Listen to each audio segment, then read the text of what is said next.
lipstick बका था colour के चुना जस गोर भइल गलिया निखर के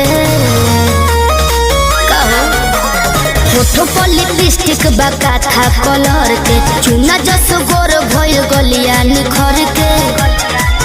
तोहर का विचार अब हो जाना पर मौका मिली कछु कब ना सुना जवानी तो हजारदा के पानी भइल चबाइल की ठूक बना जवानी तो हजारदा के पान भइल चबाइल की ठूक बना भोर जतनी करे जाओ